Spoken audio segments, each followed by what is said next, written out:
जय श्री गणेश। भगवान गणेश से यही प्रार्थना करती हूँ कि आप सभी के ऊपर उनकी ऐसे ही कृपा बनी रहे। साल 2023 श्रावण मास में आने वाली गणेश चतुर्थी 6 या 7 तारीख को है। तो यह मैं बता दूं कि सावन मास में आने वाली गणेश चतुर्थी व्रत 6 तारीख को किया जाएगा। आज मैं आपको पूजन विधि और उद्यापन विधि के साथ कथा भी सुनाऊंगी। आप कथा पूरी अवश्य सुने ताकि आपको गणेश चतुर्थी संकष्टी गणेश चतुर्थी का व्रत का पूरा फल मिल सके। श्रावण मास में गणेश चतुर्थी व्रत की कथा गणेश भक्तों के लिए संतानदायक कथा। संकष्टी गणेश चतुर्थी महीने में 2 बार आती है। श्रावण माह में पड़ने वाली संकष्टी गणेश चतुर्थी का व्रत ऐसे करें। श्री गणेश जी को दूर्वा, नारियल, पुष्प, रोली, मोली, जनेऊ, लड्डुओं का भोग लगाएं और विधिवत पूजन करें और कथा सुने या पढ़ें। ऋषिगण पूछते हैं कि हे स्कंद कुमार, दरिद्र, शोक, कुष्ठ आदि से विकलांग शत्रुओं से संतप्त राज्य से निष्कासित राजा, सदैव दुखी रहने वाले, धनहीन, समस्त उपद्रवों से पीड़ित, विद्याहीन, संतानहीन, घर से निष्कासित लोगों, रोगियों और अपने कल्याण की कामना करने वाले भक्तों को क्या उपाय करना चाहिए जिससे उनका कल्याण हो और कष्टों का निवारण हो? यदि आप कोई उपाय जानते हो तो उसे बताइए। स्कंद कुमार जी कहने लगे कि हे ऋषियों, आपने जो प्रश्न किया उसके निवारणार्थ मैं आप लोगों को एक शुभदायक व्रत बतलाता हूँ, उसे सुनिए। इस व्रत के करने से पृथ्वी के समस्त प्राणी सभी संकटों से मुक्त हो जाते हैं। यह व्रत महापुण्यकारी एवं मानवों को सभी कार्यों में सफलता प्रदान कराने वाला है। विशेषतः यदि इस व्रत को महिलाएं करें तो उनको संतान एवं सौभाग्य की वृद्धि होती है। इस व्रत को धर्मराज युधिष्ठिर ने किया था। पूर्व काल में राज्य होकर अपने भाइयों के साथ जब धर्मराज वन में चले गए थे तो उस वनवास काल में युधिष्ठिर ने भगवान श्री कृष्ण से अपने कष्टों के निवारण के लिए जो प्रश्न किया था उस कथा को श्रवण कीजिए। श्री युधिष्ठिर जी पूछते हैं कि हे पुरुषोत्तम, ऐसा कौन सा उपाय है जिससे हम वर्तमान संकटों से मुक्त हो सकें? हे गदाधर, आप सर्वज्ञ हैं। हम लोगों को आगे अब इसी प्रकार का कष्ट न भुगतना पड़े, ऐसा उपाय बताइए। स्कंद कुमार जी कहते हैं कि जब धैर्यवान युधिष्ठिर विनम्र भाव से हाथ जोड़ करके बारंबार अपने कष्टों के निवारण का उपाय पूछने लगे तो भगवान ऋषिकेश ने कहा कि हे राजन, संपूर्ण कामनाओं को पूर्ण करने वाला एक बहुत बड़ा गुप्त व्रत है। हे पुरुषोत्तम, इस व्रत के संबंध में मैंने आज तक किसी को नहीं बताया। हे राजन, प्राचीन काल में सतयुग की बात है कि पर्वतराज हिमालय की सुंदर कन्या पार्वती ने शंकर जी को पति रूप में प्राप्त करने के लिए गहन वन में जाकर कठोर तपस्या की, परंतु भगवान शिव प्रसन्न होकर प्रकट नहीं हुए। तब शैलतन्या पार्वती जी ने अनादिकाल से विद्यमान श्री गणेश जी का स्मरण किया और गणेश जी को उसी क्षण प्रकट कर देखकर पार्वती जी ने पूछा कि हे गणेश, मैंने कठोर तपस्या की है किंतु अपने प्रिय भगवान शिव को प्राप्त न कर सकी। जो कठोर व्रत, कष्ट निवारक दिव्य व्रत जिसे नारद जी ने कहा था और जो आपका ही व्रत है, उस प्राचीन व्रत के तत्व को आप मुझसे कहिए। पार्वती जी की बात सुनकर सिद्धिदाता श्री गणेश जी उस कष्टनाशक शुभदायक व्रत का प्रेम से वर्णन करने लगे।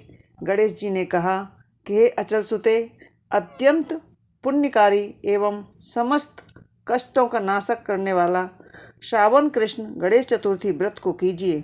इसके करने से आपकी सभी मनोकामनाएं पूर्ण होंगी और जो व्यक्ति इस व्रत को करेंगे उन्हें भी सफलता मिलेगी। हे देवाधिदेव देवेश्वरी, श्रावण के कृष्ण पक्ष चतुर्थी की रात्रि में चंद्रोदय होने पर पूजन करना चाहिए। श्रावण गणेश चतुर्थी वाले दिन प्रातः नित्य कर्म से निपट करके संकल्प लें कि जब तक चंद्र उदय नहीं होगा मैं निराहार रहूँगी। पहले गणेश जी का पूजन करके उसके बाद भोजन ग्रहण करूँगी।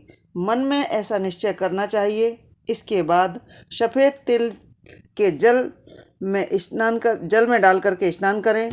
अपना नित्य कर्म करने के बाद व्रत वाला पूजन करें। यदि सामर्थ्य ना हो तो प्रति मास स्वर्ण की मूर्ति का पूजन करें।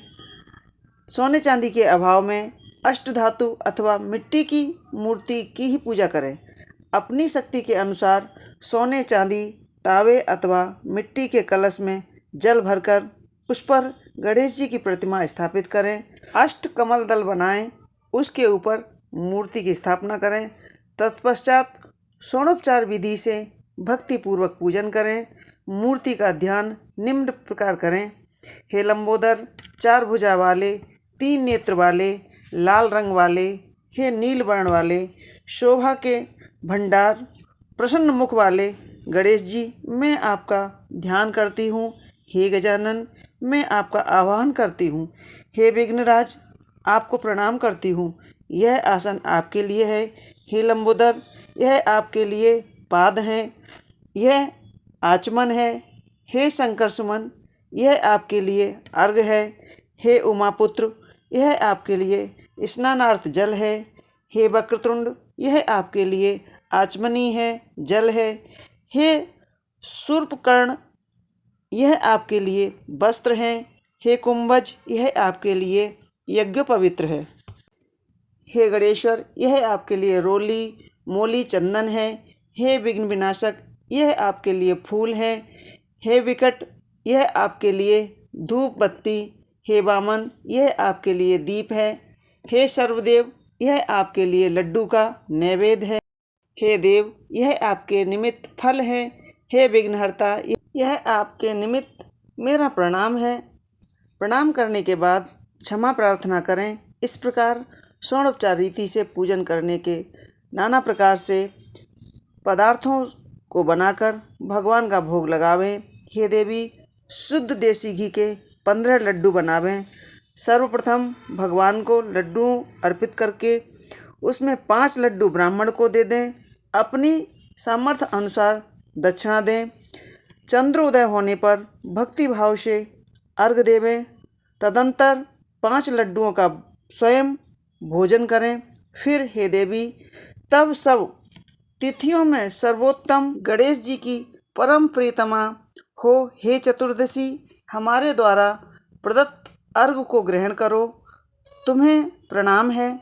निम्न प्रकार से चंद्रमा को अर्घ्य प्रदान करें। क्षीर सागर से उत्पन्न हे लक्ष्मी के भाई, हे निशाकर, रोहिणी सहित हे शशि, मेरे दिए हुए अर्घ्य को स्वीकार कीजिए।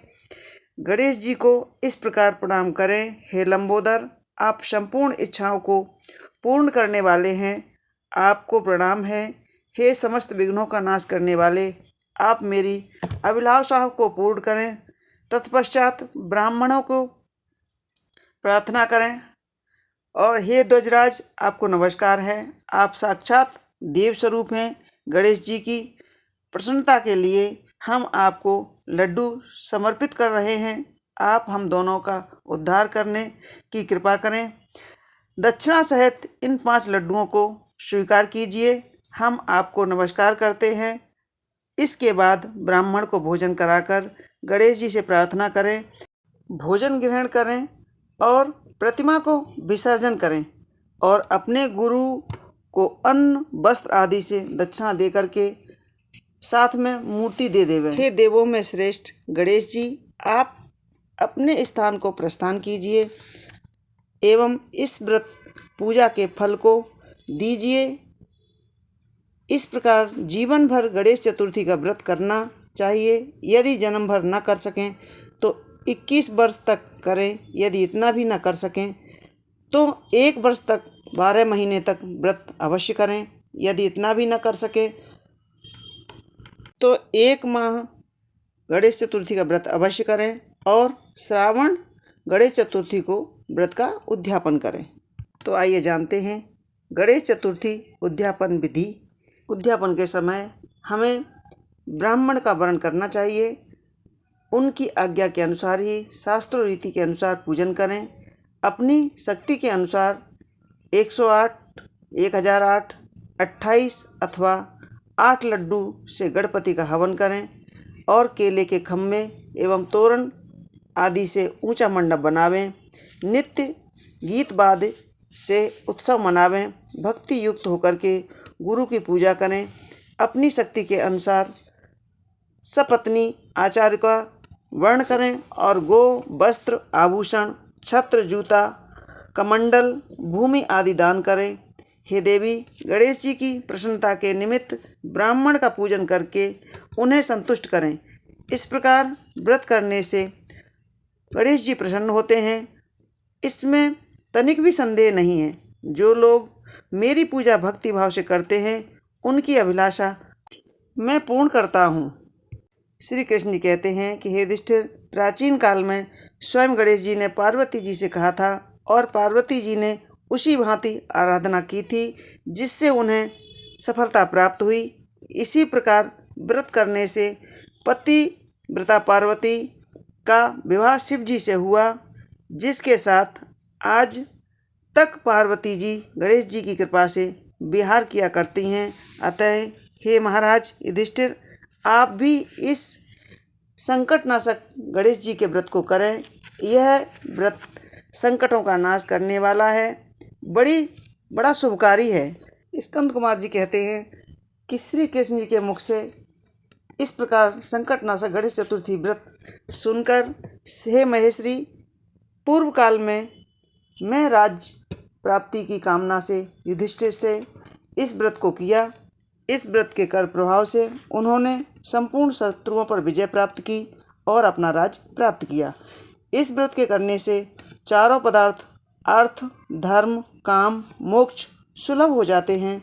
मनुष्य की आकांक्षाएं पूर्ण होती हैं और बड़े से बड़े शासकों, पदाधिकारियों तक को अपने बस में कर लेते हैं। मनुष्य पर किसी प्रकार का संकट आने पर इस व्रत को करने से मुक्ति हो जाता है। सीता जी की खोज में पवन कुमार हनुमान जी ने इस व्रत को किया था। पूर्व काल में राजा बलि ने संकटग्रस्त होने पर रावण ने भी इस व्रत को किया था। गौतम पत्नी अहिल्या ने पति द्वारा श्रापग्रस्त होने पर पति वियोग के कारण इस व्रत को किया था। इस व्रत के करने से विद्यार्थियों को विद्या तथा धनेच्छु को धन प्राप्त होता है। संतान की इच्छा रखने वाले को संतान की प्राप्ति होती है। रोगग्रस्त को व्याधि मुक्त होती है। अतः गणेश जी की कृपा से मनुष्य के सभी पाप नष्ट हो जाते हैं। यह थी श्रावण मास संकष्टी गणेश चतुर्थी व्रत की कहानी, उद्यापन विधि। आपको हमारी कथाएं कैसी लगती हैं हमें कमेंट्स बॉक्स में ज़रूर लिखें। अगर आप हमारे चैनल पर नए हैं तो चैनल को सब्सक्राइब अवश्य कर लें और बेल आइकन को दबा करके नोटिफिकेशन ऑन करें ताकि आने वाली कथाएं हम आपको इसी तरह सुना सकें। बहुत बहुत धन्यवाद। आप मेरे चैनल पर आए, हमें बहुत अच्छा लगा। जय श्री गणेश।